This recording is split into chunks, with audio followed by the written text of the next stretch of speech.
Nós estamos agora, vamos falar ao vivo com o Istvan Wessel. Ele que é uma das unidades aí de carne. Ele vai estar no dia 22, portanto, dia 22, na próxima terça-feira, né? Terça-feira, falando numa live. Já vou dar o endereço aqui, né? YouTube Desenvolve Pecuária, que é o Instituto Desenvolve Pecuária. Essa entrevista, aliás, foi intermediada pelo meu amigo João Gaspar de Almeida, grande parceiro, que está lá em São Paulo.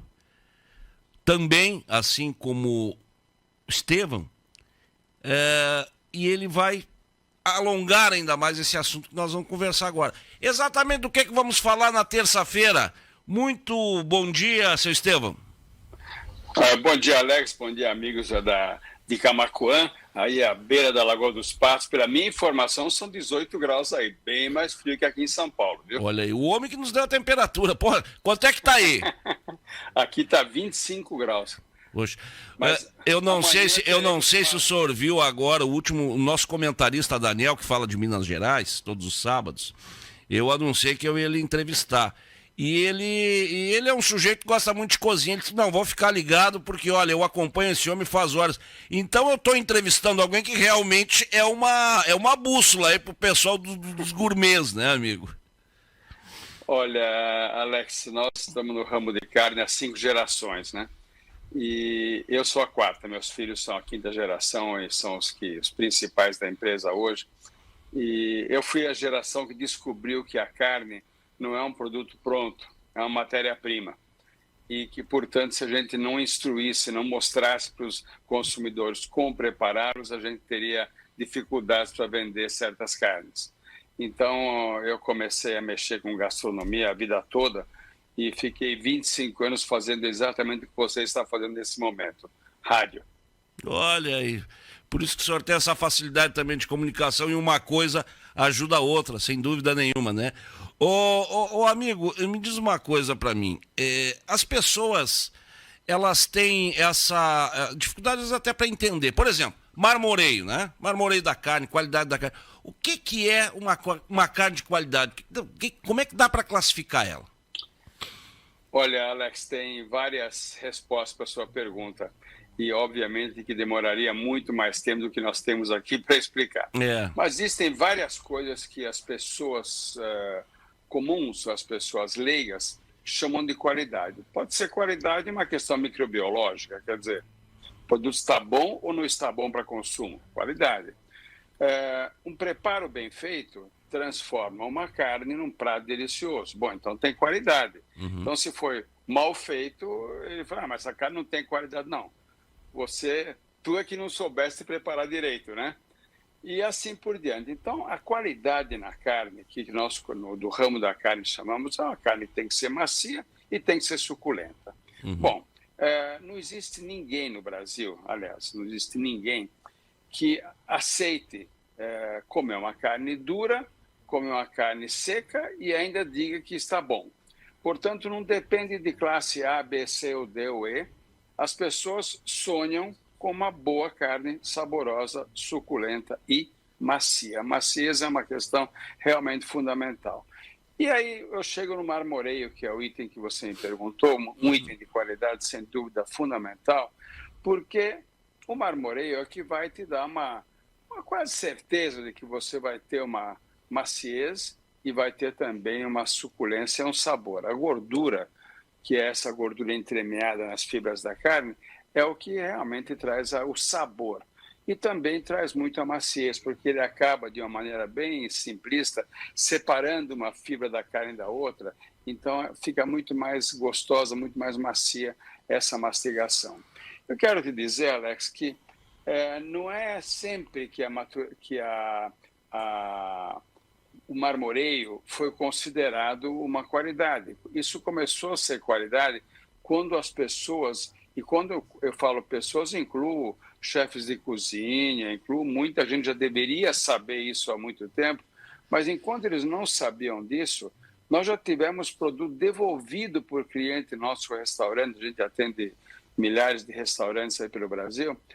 Mas essa carne aqui está cheia de gordura. Eu falei, pelo amor de Deus. Essa gordura que está garantindo exatamente o que você falou, a qualidade. Então, hoje, nos últimos... Eu acho que eu poderia dividir essa história da carne no Brasil, pelo menos assim. Nós estamos aqui há 64 anos no Brasil. Assim, os últimos 10 anos foram muito diferentes dos 50 anteriores. Nos últimos 10 anos, o consumidor, que afinal de contas é o que movimenta essa cadeia toda, não é o pecuarista, não é o João Gaspar, não é você, não sou eu. Quem movimenta essa pecuarista, essa cadeia toda, é quem nos ouve, daqui a pouco está indo aí nos supermercados no Rio Grande do Sul e comprando nossos produtos. Então, essas pessoas começaram a ficar muito mais aculturadas nos últimos 10 anos. Então, hoje ninguém mais ousa falar em marmoreio ser uma falta de qualidade. Marmoreio é o que as pessoas buscam, e cada vez mais marmoreio. Eu via muito nos anos 80, 90, nem oferece um chimarrão, hein, Alex? Pois é. Olha só, hein? E em breve, de repente, vão tomar um mate juntos aí, se Deus quiser. Opa! Então, nos anos 70, 80, as pessoas não tinham essa percepção clara. Então, acabavam pensando, bom, a única carne macia que tinha quando nós chegamos aqui no Brasil, quando nós começamos o nosso negócio em 1958, só tinha uma carne macia, que era o filé mignon. Então, se fazia churrasco de filé mignon, que hoje é o maior absurdo que alguém pode imaginar. Mas era a única carne macia. Quando eu tinha 22 anos, em 1969, eu fui trabalhar no frigorífico na Holanda. E o pessoal lá fazia maturação de carne. Quando eu vi aquilo, fiquei maravilhado. Falei, bom, quer dizer que eu posso trazer maciez para alguns cortes a mais do que o filé mignon, que era a única carne macia. Vamos lembrar que nos anos 60, o boi no Brasil se abatia com 5 anos. Uhum. E ele era abatido quando chegasse algum peso, quando ele era encontrado, porque às vezes ficavam meio perdidos aí nos pastos. E um animal de 5 anos é uma carne dura, não tem como ser diferente disso. Então, quando eu vi a maturação de carne, que é um método 100% natural de amaciamento de carnes, só para a gente entrar um pequeno detalhe técnico, você embala a carne a vácuo, embora hoje seja muito popular a questão do dry aging, que é a maturação a seco. Mas o tradicional, o grande volume de maturação a vácuo, embala a carne no vácuo, deixa ele a 0 grau, descansando em caixas ou em prateleiras, e aí depois de 21 dias, mais ou menos 20 a 25 dias, digamos, a plenitude do resultado da maciez, da maturação, você vai ter uma carne bem mais macia. Sem nada, se não acrescenta nada, não tira nada. É apenas o tempo, né? Como um vinho que tem a maturação e que melhora com o tempo, a carne também, com a maturação, melhora tanto em maciez como em sabor. E assim como os vinhos, já que a gente vai fazer uma comparação com vocês, que aí no Rio Grande são assim o vinho brasileiro, né? Um vinho ruim, quando você matura, ele fica pior. Vinho ruim ou vinho muito simples, você tem que tomar logo, porque ele só vai piorar. A carne, quando é de uma origem não tão boa, quer dizer, um animal mais velho, mais magro, você pode maturar quando você quiser, ele não vai melhorar. Então, a maturação, para que serve? Para melhorar, em termos de maciez, de sabor e de qualidade, carnes boas. Esse é o princípio. Não dá para transformar carne ruim em carne boa embalando a vácuo. Obviamente, muito tempo se fez isso, né? A carne a vácuo é aquela do plástico, o pessoal sabe, está lá na prateleira do mercado. E eu, honestamente, eu tenho uma certa dificuldade para lidar com ela, porque ela parece que perde o suco ali, Edson. Parece que ela, quando a gente vai fazer ela, parece que ela está seca, ela perde muito caldo ali. Já a maturação a seco, não. A maturação a seco... tive sorte, acho que sempre peguei uma carne mais macia. Pode ser que eu tenha dado sorte, né? Não, você tem quase razão, Alex. É o seguinte, a maturação no vácuo, ele vai perder, assim, no limite, 4% do seu peso. Em geral, é entre 2 e 3, mas quando você vê aquele negócio cheio de sangue, então ele perdeu 4% do peso. Na maturação a seco, a perda é parecida. É parecida, porque você desidrata a carne, então o peso dele vai ser menor também no fim do ciclo de maturação do que no começo. A grande coisa que você sentiu na carne maturada a seco é que as pessoas que fazem maturação a seco já selecionam o melhor do melhor. Então ele sempre vai ser muito bom, porque ninguém matura uma carne mais ou menos. Só se matura, só se leva à maturação carnes realmente que você olha, parece uma pintura, parece uma fotografia bem tratada. Então, é por isso, não é por ser a seco ou úmido, que é a vácuo. A maturação a seco, que em geral se faz até por períodos mais prolongados, eu já fiz experiências de vários tempos de maturação, ele traz um sabor a mais, isso não tem dúvida. O sabor a mais, um sabor um pouco amendoado, um pouco amanteigado, realmente é maravilhoso. Há um tempo atrás, um amigo meu na Bahia, ele resolveu fazer uma pequena câmara de maturação a seco em casa. Existe um fabricante em Minas, eu não sei agora o nome do fabricante, mas até se algum dos nossos ouvintes tiver curiosidade, que faz câmara como se fosse uma geladeira de supermercado vertical de uma porta, onde ele controla a temperatura, que tem que ficar assim em torno de 0 a mais 2 graus mais ou menos 1 a mais 4, mais ou menos essa faixa de temperatura, e controla a umidade. E nós fizemos aí algumas carnes maturadas lá na casa dele, na Bahia. Eu mandei as carnes de São Paulo, originais do Rio Grande do Sul, quer dizer, do Rio Grande do Sul veio para São Paulo, de São Paulo nós selecionamos e mandei lá para a Bahia, para a casa dele, e fizemos aí vários testes de maturação.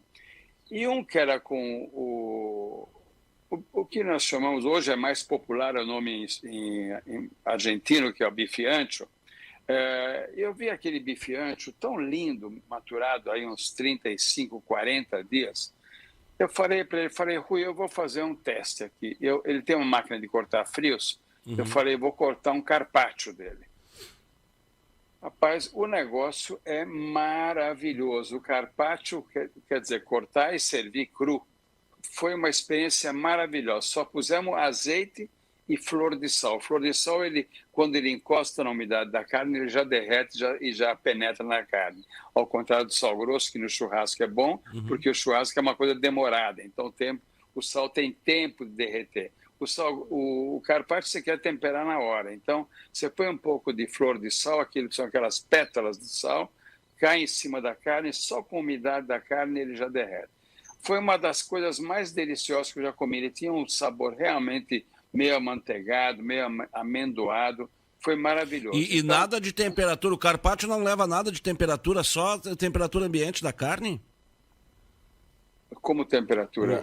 Ele é comido cru, a carne crua mesmo. Sim, 100% cru. Nossa, já pensou. Bom, é uma curiosidade, Alex. Eu lancei o carpaccio no Brasil em 1980. Vai fazer 40 anos agora em abril, daqui a alguns dias, né? 42 anos, para ser mais correto. E meu pai falou, você tá louco? Meu pai é quem comprava búfalo do João Gaspar, entendeu? Seu pai é de origem russa, né? Nós somos húngaros. Húngaros. Não me falem russo agora, pelo amor de Deus. Hein? Não, nós somos húngaros. E o meu pai falou assim, meu filho, você tá louco? Todo mundo come carne bem passada. Olha, em 1980, todo mundo comia carne bem passada. Aí no Rio Grande do Sul, aqui em São Paulo também, nem vou falar do resto do norte do Brasil. Né? Eu ia lhe perguntar uma coisa, aproveitando esse gancho aí, claro que vocês estudam a matéria-prima de vocês, né? Então nós temos muitos paradigmas em relação a isso aí. O gaúcho, por exemplo, ele se orgulha de termos aqui as nossas raças europeias. Na comparação com os Nelore aí do Centro-Oeste, há uma preferência de vocês e quais são as virtudes dessas raças europeias no mercado gourmet, seu Estevam? Olha, as raças europeias não tem dúvida nenhuma que oferecem aquilo que nós falamos lá atrás, no comecinho. Elas são macias, são saborosas, são suculentas, são animais que crescem, ganham peso em pouco tempo, então eles tornam animais adultos e grandes em muito menos tempo. Obviamente ajudados aí pelo bom pasto gaúcho, que numa boa parte do ano, com as chuvas e tal, traz uma carne inigualável. O que eu quero fazer uma provocação para você, Alex, e para os nossos amigos pecuaristas que nos ouvem é o seguinte: a carne do Rio Grande do Sul não é sempre que teve essa qualidade que tem hoje. Antigamente eu digo no meu tempo, sei lá, nos anos 70, 80 até, a carne do Rio Grande aqui em São Paulo era rejeitada, porque não era a carne de hoje. Eram raças europeias, sim, mas não tinham todo o manejo, toda a questão de alimentação que tem hoje, todo acompanhamento. Hoje o boi se acompanha dia a dia, o pecuarista sabe a cada dia quanto ele engordou, como é que ele está, quanto ele deveria ter engordado, como é que está a cobertura de gordura, como é que está o marmoreio. Ele praticamente é escaneado diariamente, animal a animal. Então, é um outro animal. Nos anos 70, 80, a carne do Rio Grande do Sul era uma carne muito mais magra, estou falando de uma maneira geral. Claro. Era uma carne muito mais magra, carne mais escura, de baixo marmoreio. Aí, obviamente, que um dia o pessoal do Rio Grande descobriu que eles tinham na mão uma joia de matéria-prima. Era só dar um tratamento melhor, só é um aspas, obviamente, porque isso é um processo, é um conjunto de medidas que tem que ser tomadas. Então, perceberam que com o tratamento adequado, eles teriam na mão uma carne muito melhor do que aquele que eles ofereciam. E daí, hoje, o grande sucesso da carne do Rio Grande do Sul no Brasil todo. Então, realmente, a diferença é enorme e muitos criadores de boi em outros lugares do Brasil, aqui no estado de São Paulo, no Centro-Oeste também, trouxeram matrizes do Rio Grande do Sul, fazendo cruzas e trazendo ótimos resultados com mais tratamento a coxo, com mais tratamento à alimentação confinada, mas o Rio Grande do Sul foi responsável por melhorar a carne brasileira, não só no Rio Grande do Sul, como fora. A carne argentina é a mesma coisa que a gaúcha ou não? Eles também têm uma fama lá e criaram isso aí. Não, eles têm uma carne muito boa, sempre tiveram.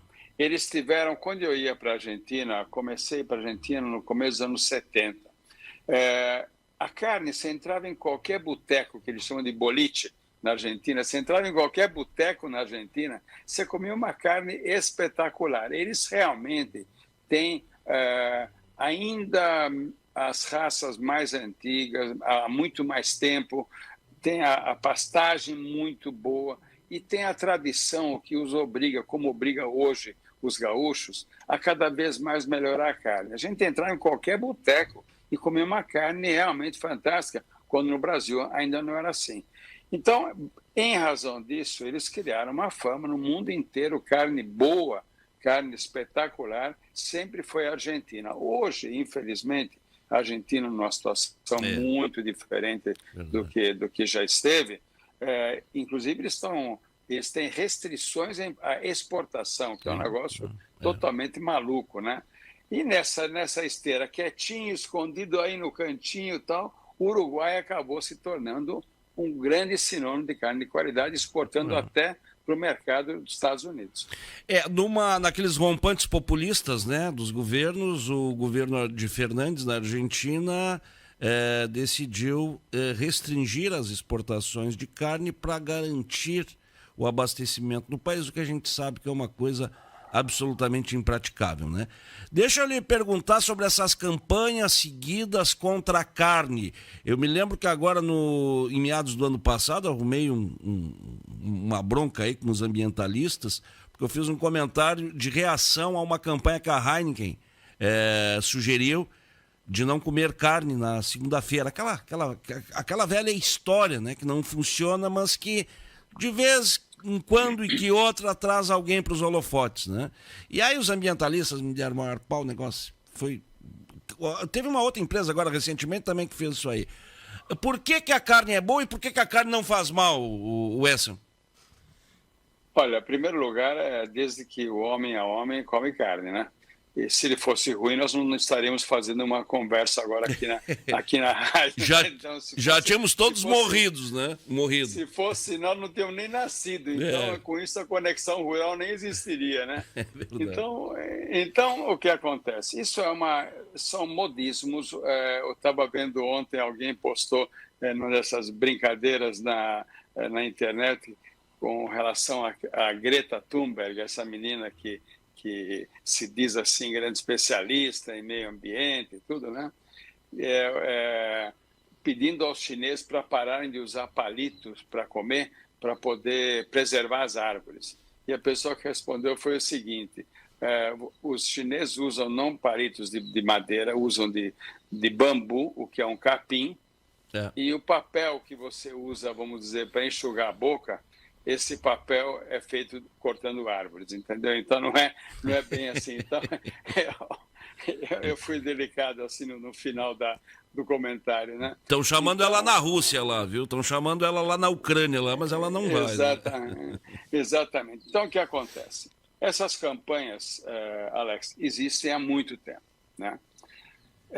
E sempre tem e talvez terá uma pequena parcela da população que vai aderir. Uhum. Essas pessoas que aderiram, poucas delas já nasceram vegetarianas. Elas acabaram por alguma razão, muitas vezes ideológica, muito mais do que outra, aderindo ao vegetarianismo. Mas a grande massa da população mundial não é que ele come carne bovina, ele sonha com carne bovina. Ninguém imagina fazer uma festa servindo repolho e chuchu. E ninguém sonha em fazer uma festa também servindo peito de frango. O pessoal sonha assim, fazendo um churrasco fogo de chão com a costela espetada no chão, no meio do braseiro. Pingando a gordura. Pingando gordura. Então, é o seguinte, a cada dia que nasce ou que adere a esse mundo uma pessoa, nascem outras 10 pessoas que estão comendo carne de cada vez mais qualidade, gostando da gordura. Óbvio, você não precisa fazer exageros. Qualquer coisa, se tomar água em exagero, acho que não vão ter problema. Mas qualquer coisa sem exagero, você vai ter uma vida muito boa. Eu não vou falar de questões pessoais. Minha mãe morreu com 96 anos de Covid, perfeitamente lúcida e maravilhosa. Eu não vou contar a minha idade, mas já contei uma vez lá atrás que em 1969 eu tinha 22 anos. E a gente só come carne 2 vezes por dia, café da manhã nunca, entendeu? Então é assim, eu acho isso um movimento, eu respeito muito as pessoas que não estão comendo carne por qualquer razão, mas a gente olha para fora da nossa janela, a gente vê pessoas que estão aí comentando nos blogs, e os blogs de churrasco, hoje tem 500 blogs de churrasco, hoje tem blogueiro de churrasco eu tenho um que eu vejo que tem 23 milhões de seguidores. Meu Deus do céu, né? Ele está no mundo do hambúrguer, não está no mundo do churrasco, mas que vem a ser também carne de boi, né? Então, e blogueiros de churrasco, não raro, tem 500 mil, 1 milhão de seguidores. Meu Deus do céu. Falando nisso, Edson, qual é o teu churrasco preferido? Tipo de carne e a forma de fazer? Olha, o churrasco é a forma... Em primeiro lugar, é o prato nacional brasileiro. Ninguém deve me falar que feijoada é o prato nacional brasileiro, porque você não vê feijoada todos os dias em todas as cidades do Brasil. Churrasco você vê. Se você fizer um sobrevoo nos 5.500 municípios brasileiros, você vai encontrar uma fumacinha de churrasqueira, pelo menos um em qualquer lugarzinho. Então, o churrasco é o que traz...